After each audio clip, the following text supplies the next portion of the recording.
Hello everyone, Shri IAS academy में आपका स्वागत है। जैसा कि आप जानते हैं कि श्री आईएएस एकेडमी ने कई सारी बुक सीरीज को लॉन्च किया है।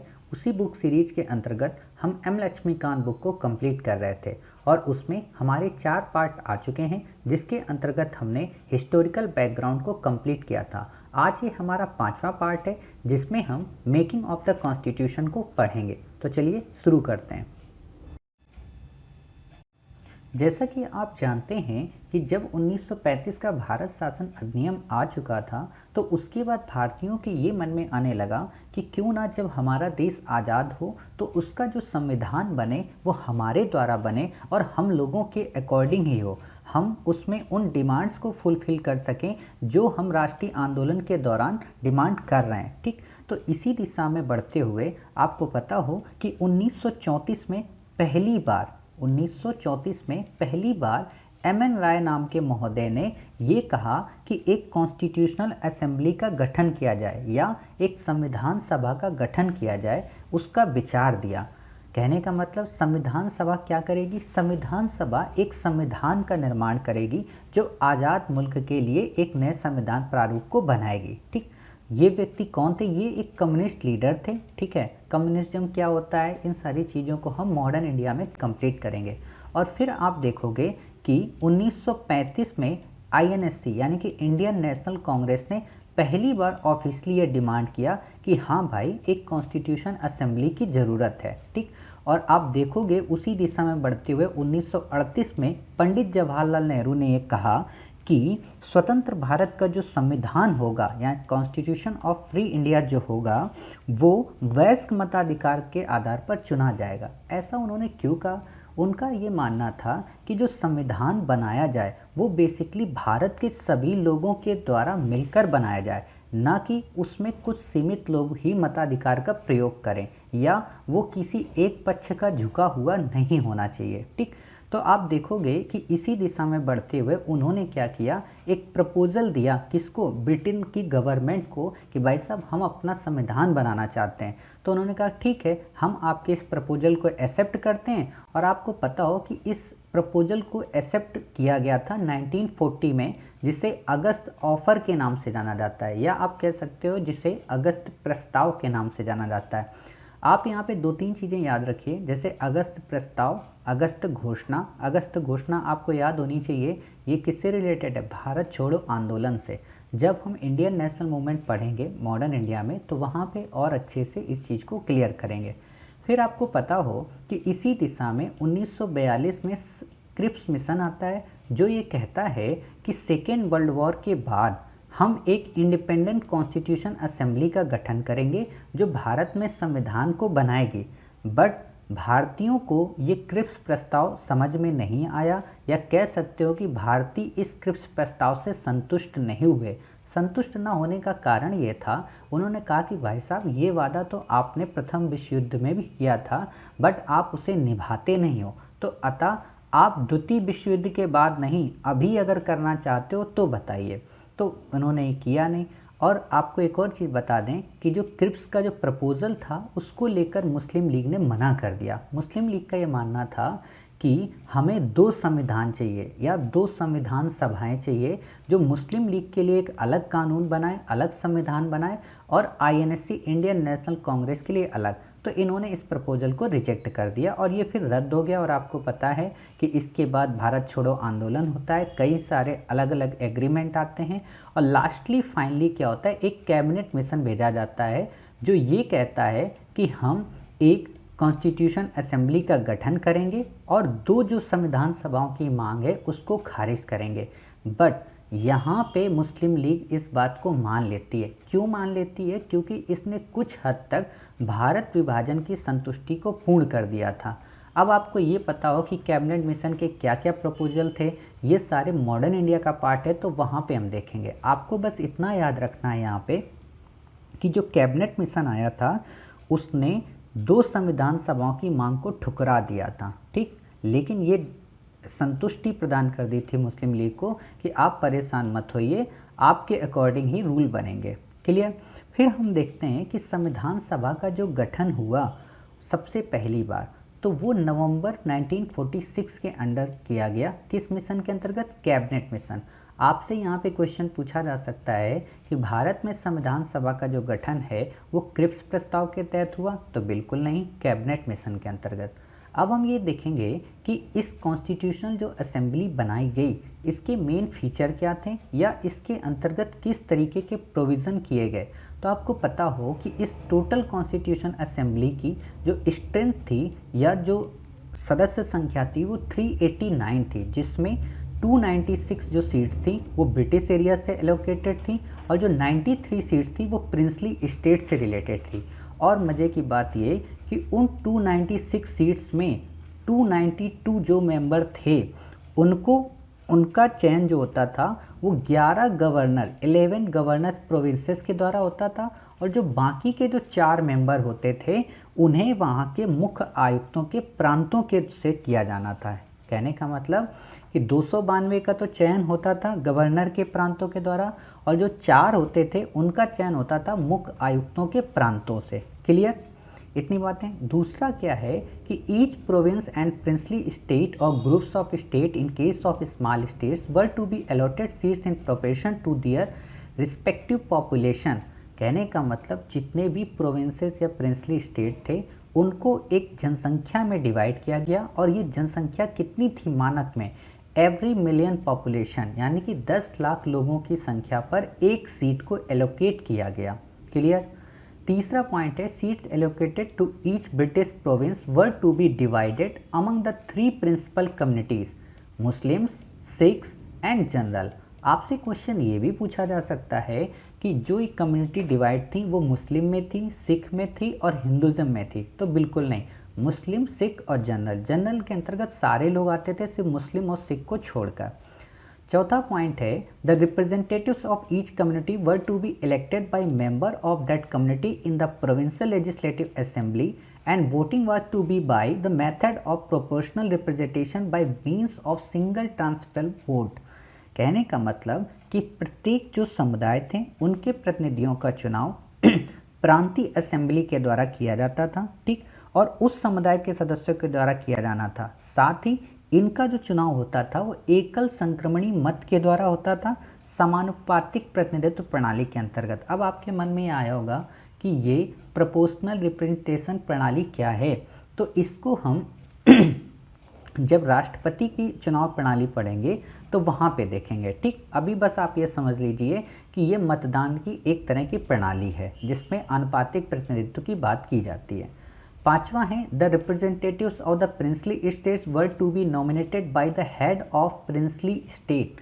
कहने का मतलब जो देसी रियासतों के प्रतिनिधि होते थे उनका चयन किससे किया जाता था? रियासतों के प्रमुखों के द्वारा। आपसे यहाँ पे क्वेश्चन ये पूछा जा सकता है कि देसी रियासतों के जो प्रतिनिधि होते थे उनका चयन गवर्नर जनरल के द्वारा किया जाता था, तो गलत हो जाएगा, ठीक।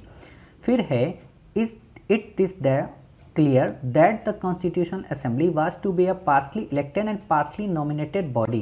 आपसे ये क्वेश्चन पूछा जा सकता है कि जो कॉन्स्टिट्यूशन असेंबली थी क्या वो पूरी तरह से निर्वाचित थी या पूरी तरह से नॉमिनेटेड थी? तो नहीं, आंशिक रूप से इलेक्टेड थी और आंशिक रूप से नॉमिनेटेड थी। आपको पता है कि 4 मेंबर को नॉमिनेट किया जाता था और बाकी 292 इलेक्ट किए जाते थे।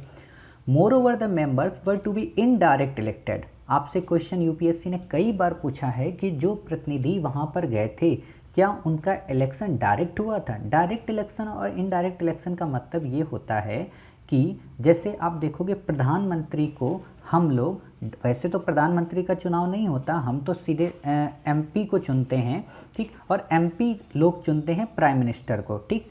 आप देखोगे राष्ट्रपति को इनडायरेक्टली हम चुनते हैं। क्लियर? तो ऐसा ही था कि हमने विधानसभा में लोगों को अपनी तरफ से नियुक्त करके भेजा और उन विधानसभा के लोगों ने दूसरों को नियुक्त करके कॉन्स्टिट्यूट असेंबली में भेज दिया। समझ गए? उसको इनडायरेक्टली इलेक्टेड बोलते हैं। By the members of provincial assemblies, जैसा कि मैंने आपको बताया कि प्रांतीय विधानसभाओं के द्वारा वो चुनकर गए थे। यूपीएससी ने इस लाइन पे काफ़ी बार क्वेश्चन पूछा है, इसलिए आप इस लाइन को याद रखिए। The election to the Constituent Assembly for 296 seats allocated to the British India provinces were held in July-August 1946। कहने का मतलब संविधान सभा के लिए जो चुनाव हुआ था वो जुलाई अगस्त में हुआ था। कितनी सीटों पे? 296 सीट पे। द इंडियन नेशनल कांग्रेस को कितनी मिली 208, मुस्लिम लीग को 73। आपसे ये क्वेश्चन ऐसे पूछेगा नहीं, बस आपको यहाँ पे एक कहानी है पता हो, ठीक है। फिर हम देखते हैं आगे। आगे क्या है कि although the Constitution Assembly was not directly elected by the people of India on the basis of adult franchisee, the Assembly comprised representative of all sections of the Indian society: Hindu, Muslim, Sikhs, Parsis, Anglo-Indians, Indian Christian, SC, ST, including women of all these sections।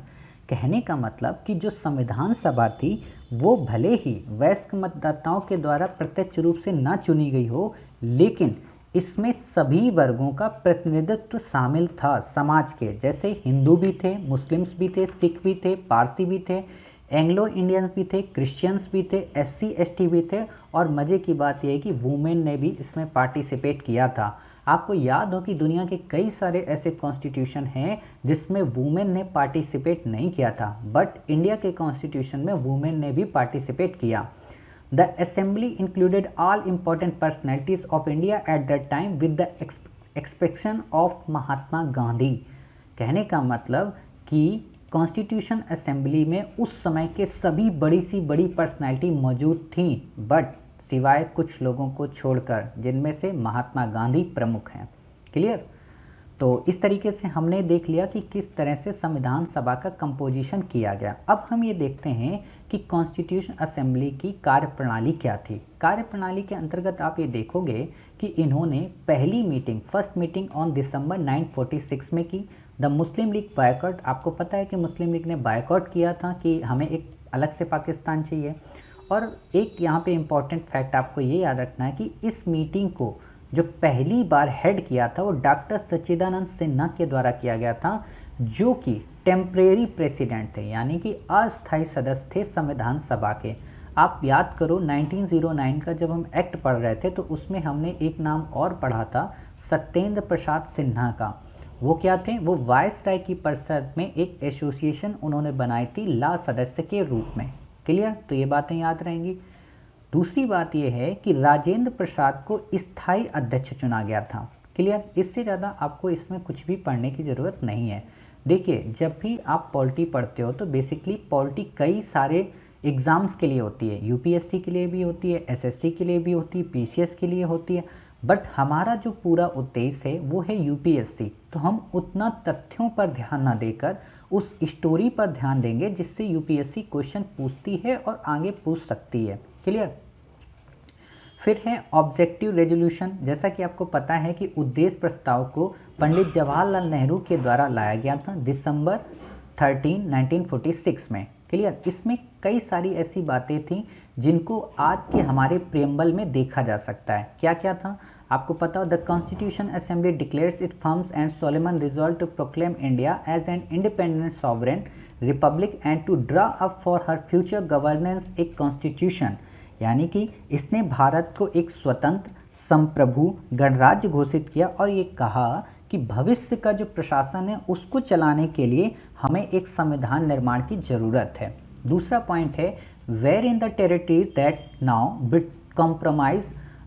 comprise British India, the territories that now form Indian states and such other parts of India as are outside India and the state as well as other territories as are willing to be constituted into the independent sovereign India shall be a union of them all and इसने ये भी कहा कि British Bharat में शामिल जितने भी क्षेत्र हैं और साथ ही भारतीय राज्यों में शामिल होने वाले जो क्षेत्र हैं या भारत के बाहर जितने भी क्षेत्र हैं वो सभी के सभी इसमें शामिल अगर होना चाहते हैं तो शामिल हों, वो भारतीय संघ का एक पार्ट बन सकते हैं। क्लियर? तीसरा पॉइंट है इन्होंने टेरिटरीज के बारे में बताया कि जितनी भी सीमाएं हैं उन सब का निर्धारण कैसे किया जाएगा। आपको इतने फीचर ये याद रखने की जरूरत नहीं है क्योंकि ऑलरेडी हम प्रियम्बल को पढ़ेंगे। फोर्थ पॉइंट है all power and authority of the sovereign independent India its constituent part and organs of government are derived from the people. कहने का मतलब जितनी भी पावर होगी या जितनी भी संप्रभुता होगी स्वतंत्र भारत की, वो सारी की सारी भारत की जनता में निहित होगी। साथ ही इन्होंने यह कहा कि India justice, social, economic and political equality of status of opportunity and before the law, freedom of thought, expression, belief, faith, worship, vocation, association and action subject to law and public morality.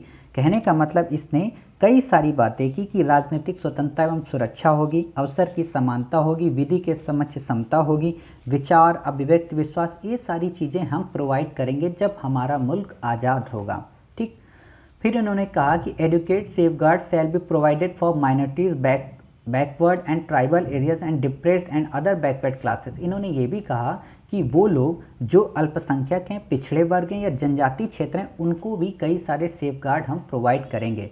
इस तरीके से आप देखेंगे कि इस resolution को अंततः assembly ने जनवरी 22, 1947 को अडॉप्ट कर लिया, जो कि बाद में आज हमारी वर्तमान प्रस्तावना के रूप में जाना जाता है।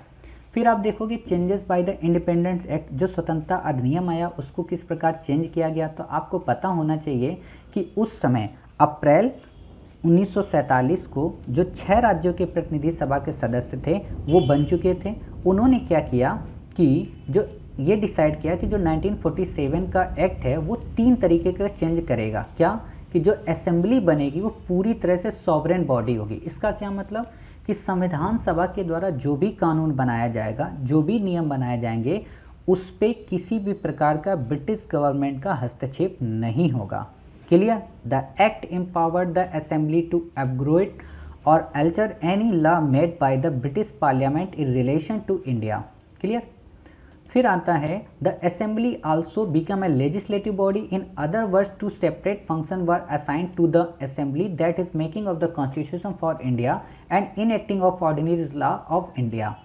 कहने का मतलब जो संविधान सभा बनाई गई उसके 2 कार्य थे। एक कौन सा कार्य था? एक तो वो विधायिका के रूप में कार्य कर रही थी, दूसरा उसका काम ये था कि आप स्वतंत्र भारत के लिए संविधान बनाओ, साथ ही भारत के लिए आम कानून भी आपको कैसे इम्प्लीमेंट करने वो भी काम करो। और आपको पता हो कि ये दोनों काम करने के लिए अलग अलग लोग अध्यक्ष होते थे। फर्स्ट पार्लियामेंट के जो अध्यक्ष होते थे वो डॉक्टर राजेंद्र प्रसाद होते थे और जो दूसरे होते थे वो जीवी मावलंकर होते थे। इतनी चीज़ें आपको याद करने की वजह से कुछ भी ज़रूरत है नहीं, बस आप इनका सामान्य सा बस परिचय ले लीजिए। आपसे जो क्वेश्चन इनमें सबसे ज़्यादा पूछा जाता है वो ये क्रम लगाने को पूछ सकता है कि जो फंक्शन किए गए उनके द्वारा या किन किन चीज़ों को किस किस डेट पे अडॉप्ट किया गया, उस पर क्वेश्चन पूछा जा सकता है। आपसे क्वेश्चन ये पूछा जा सकता है जो कमेटियाँ थी उनके हेड कौन कौन से थे या उनमें मेंबर कौन से थे। इससे ज़्यादा आपको इसमें पढ़ने की कुछ भी ज़रूरत नहीं है। ठीक। It adopted the national flag on July 22, 1947। It adopted the national anthem January 24, 1950, national song January 24, 1950 और doctor Rajendra Prasad as the first prime president of India January 24, 1950। कहने का मतलब राष्ट्रीय गीत हो, राष्ट्रीय गान हो या राष्ट्रपति हो, इनको तीनों को 24 जनवरी 1950 को इलेक्ट और अडॉप्ट किया गया। साथ ही जुलाई 22 को 1947 में राष्ट्रीय ध्वज को अपनाया गया। ठीक। इससे ज़्यादा आपको इसमें याद करने की ज़रूरत नहीं है। आपसे क्रम लगाने को क्वेश्चन कभी पूछ सकता है कि हमने राष्ट्रीय गान को कब अपनाया, हमने राष्ट्र ध्वज को कब अपनाया, तो आप वहाँ पे इसका आंसर लिख सकते हो। आपको याद हो in all the constitution assembly had 11 session over 2 years 11 months and 18 days। कहने का मतलब जो हमारी संविधान सभा थी उसने 11 सत्र किए जिनमें 2 वर्ष 11 माह 18 दिन का समय लगा और हमने लगभग 60 से ज़्यादा देशों के कॉन्स्टिट्यूशन को रीड किया, वहाँ से कुछ ना कुछ चीज़ों को अपने कॉन्स्टिट्यूशन में अडॉप्ट किया। क्लियर।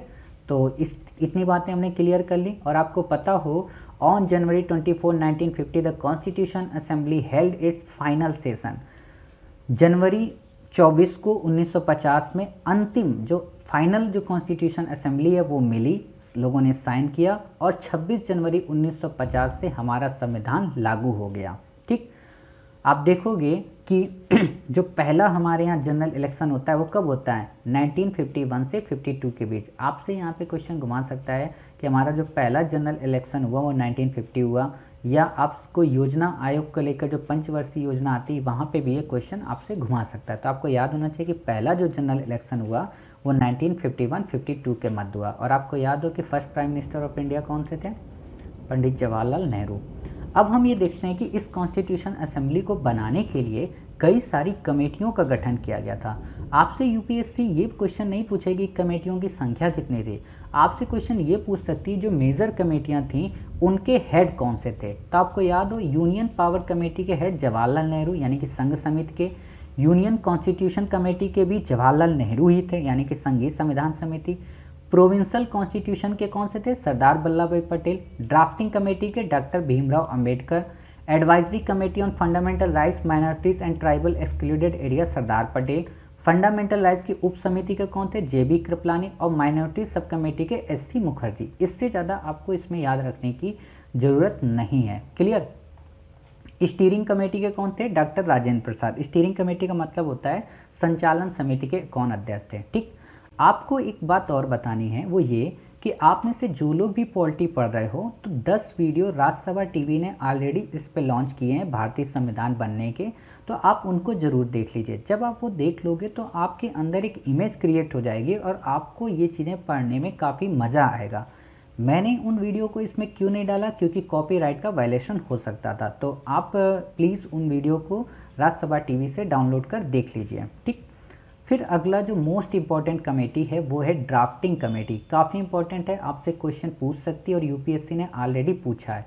इस पे क्वेश्चन हमेशा ऐसे आता है कि इसके जो 7 मेंबर थे उनमें से कौन शामिल था, कौन नहीं था। तो याद करने का इसका काफ़ी सरल तरीका है कि इसके जो चेयरपर्सन थे डॉक्टर भीमराव अम्बेडकर, दूसरे एन गोपाला स्वामी अयंगर, तीसरे अल्लादी कृष्ण स्वामी अय्यर, चौथा डॉक्टर के.एम. मुंशी, पांचवा सैयद मोहम्मद सादुल्ला, छठा एन माधव राव और सातवां टी.टी. कृष्णचारी। इसमें आपको ये याद हो कि इसमें 4 तो कृष्ण से रिलेटेड हैं। कौन कौन? टी.टी. कृष्णचारी, एन माधव राव, अल्लादी कृष्ण स्वामी अय्यर और गोपाल स्वामी अयंगर। 5वें स्वयं भीमराव अंबेडकर साहब, छठे मुस्लिम व्यक्ति मोहम्मद सादुल्ला और 7वें कौन से? के.एम. मुंशी।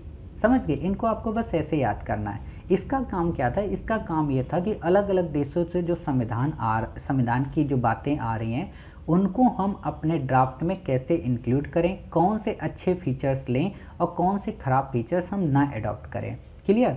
तो आप देखोगे इस ड्राफ्टिंग कमेटी का क्या काम था। इससे ज़्यादा आपको इसमें याद रखने की ज़रूरत नहीं है, ये मेंबर ही आपके लिए यूपीएससी में इम्पॉर्टेंट है। ठीक, फिर देखते हैं कि इंडियन जो कॉन्स्टिट्यूशन है वो प्रभाव में कब आया। तो आपको पता होना चाहिए कि पहली जो मीटिंग थी ड्राफ्टिंग कमेटी की नवंबर 4, 1948 में पहली रीडिंग हुई, दूसरी रीडिंग नवंबर 15, 1948 में हुई और लास्ट जो हुई 17 अक्टूबर 1949 में। फिर क्या हुआ कि जब ये संविधान बनकर पूरी तरह से तैयार हुआ तो आपको पता हो कि इस संविधान में नवंबर 26, 1949 को एक प्रियम्बल थी, 395 आर्टिकल थे और 8 शेड्यूल थे। कहने का मतलब भारतीय संविधान जब बनकर तैयार हुआ तो क्या उसमें प्रस्तावना थी? तो हाँ, प्रस्तावना थी। यूपीएससी इस पे क्वेश्चन पूछ चुकी है कि जब संविधान एडॉप्ट किया गया 26 नवंबर 1949 को या मूल संविधान में प्रस्तावना नहीं थी, तो आपका ऑप्शन गलत हो जाएगा। आप बताओगे हाँ प्रस्तावना थी। क्लियर? इससे ज़्यादा आपको इसमें कुछ भी याद रखने की ज़रूरत नहीं है।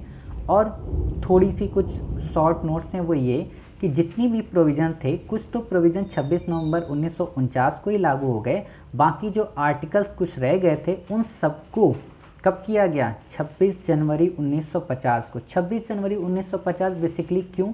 क्योंकि ये एक काफ़ी इम्पॉर्टेंट डेट है। आपको याद हो जब आप मॉडर्न इंडिया पढ़ोगे तो उसमें एक लाहौर अधिवेशन सुनते हो 1929 में, जिसमें इंडियन नेशनल कांग्रेस ने पूर्ण स्वराज की बात की थी और उसी के 1 वर्ष बाद गणतंत्र दिवस मनाने की बात की। हालांकि अगर भारत आज़ाद होता तो भारतीयों की इच्छा यही थी कि 26 जनवरी को ही हम अपने आज़ादी दिवस मनाएं, बट लॉर्ड माउंटबेटन 15 अगस्त के काफ़ी हिमायती थे, क्योंकि 15 अगस्त की जो डेट है उनके लिए काफ़ी इंपॉर्टेंट रोल प्ले करती थी, तो इसलिए भारत में 15 अगस्त को ही आज़ादी दिवस मनाया जाता है।